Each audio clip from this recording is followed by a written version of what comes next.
Terima kasih pemirsa, Anda masih bersama kami dalam Berita Papua. Bagi Anda yang baru bergabung, kami akan menyajikan kembali 3 berita utama hari ini.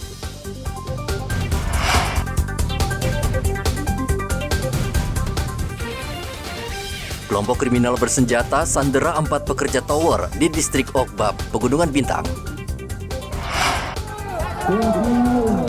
Desak KSOP terbitkan izin pelayaran, ribuan nelayan berunjuk rasa di kantor KSOP Merauke. KPK temukan ribuan kendaraan di Papua disalahgunakan ASN pensiun.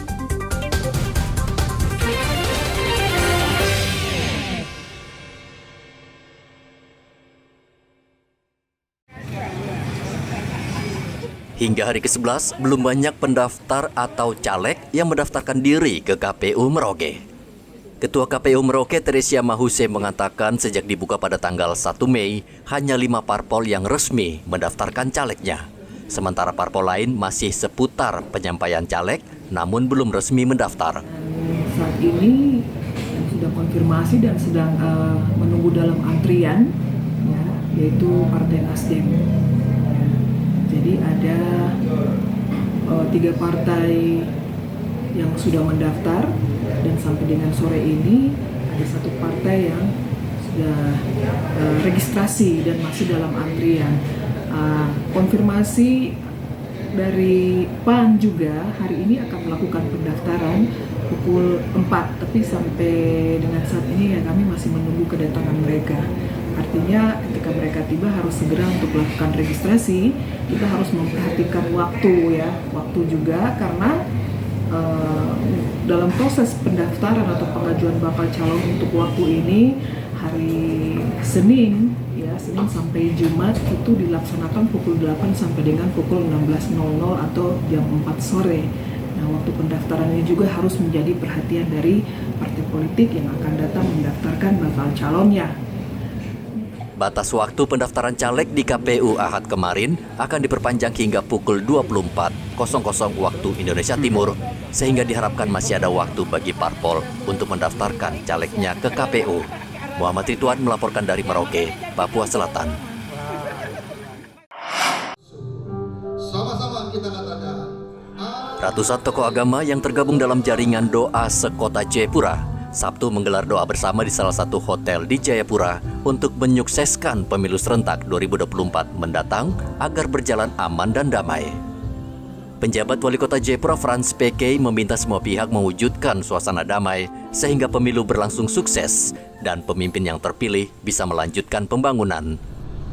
Oleh karena damai itu menjadi impian dan juga harapan kita semua, apalagi di tanah Papua. Dan lebih khususnya di kota Jayapura dengan situasi yang terus dinamis yang terjadi hari ini, bukan hari ini tapi sampai dengan hari ini, itu membuat kita semua sebagai umat Tuhan yang ada di tanah ini tiada lain upaya manusia bisa saja tertunda ataupun juga gagal, tetapi hanya dengan doa, hanya dengan kuasa Tuhanlah yang bisa mematahkan, bisa menghancurkan, bisa juga menghapuskan semuanya itu. Derita, ketidaknyamanan, masalah, konflik, dan lain sebagainya. Ketua Panitia Jaringan Doa Yuhendar Muabuai berpendapat sama. Ia meminta warga masyarakat agar berdoa bersama dan menyatukan persepsi agar pesta demokrasi berjalan aman, damai, dan sukses. Harapan kami penyelenggaraan ini bisa berjalan dengan baik, aman, damai. Penyelenggara berintegritas, kami kerja profesional, peserta juga profesional dengan bertanggung jawab terhadap tupoksi masing-masing, taat terhadap aturan, dan juga masyarakat pemilih, masyarakat menjadi masyarakat cerdas, tidak mudah terprovokasi dengan uang, money politik, macam-macam ajakan yang biasa terjadi. Nah, ini akan bisa terjadi perubahan besar-besar kalau ada doa. Orang akan berbuat kejahatan, membuat kesalahan itu takut. Kalau sudah Tuhan campur tangan, bahwa itu salah. Kepolisian daerah Papua telah memetakan 9 daerah rawan konflik pada pemilu 2024, yakni Kabupaten Puncak, Puncak Jaya, Dogiai, Intan Jaya, Pegunungan Bintang, Nduga, Mimika, Yaukimo, dan Jayawijaya. Untuk itu, Polda Papua telah menyiagakan ribuan personel mengantisipasi gangguan kelompok kriminal bersenjata. Dari kota Jayapura, Papua, Hendra melaporkan.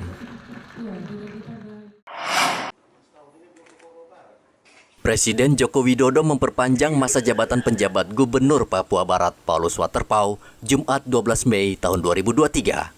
SK perpanjangan Presiden itu diberikan lewat Mendagri di kantor Kemendagri, Jakarta Pusat.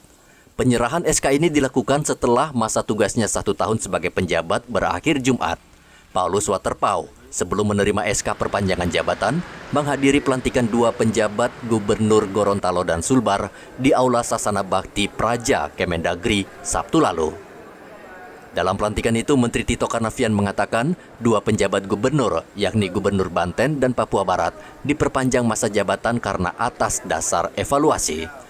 Keduanya dinilai mampu menerjemahkan perintah negara dan mampu membuat terobosan yang membawa perubahan di Papua Barat dan Banten. Evaluasi dan juga pertimbangan-pertimbangan lain, maka 2 pejabat yang terus diperpanjang untuk tingkat provinsi dan sejumlah lain kabupaten kota, dan ada juga yang gantian karena banyak faktor sesuai dengan hasil sidang TPA. Untuk Papua Barat dan Banten berlanjut terus, dan kepresnya saya kira sudah keluar juga untuk menjabat selama 1 tahun ke depan lagi. Tapi ingat, itu ada kata-kata maksimal, artinya at any time ketika dievaluasi kurang kinerja, kurang bagus, hubungan dan lain-lain, maka dapat saja diganti di tengah. Mari kita sama-sama bangun daerah, bangun rakyat ya. Kan jabatan itu kan amanah, jadi kan setelah aku bisa ditarik, bisa juga diberikan lanjutan dan sebagainya. Tapi saya mengartikan bahwa ini penghargaan dan tugas mulia. Ya, kalau Presiden percayakan kepada saya, dan hari ini kami tidak dilantik tapi hanya diberikan SK ini.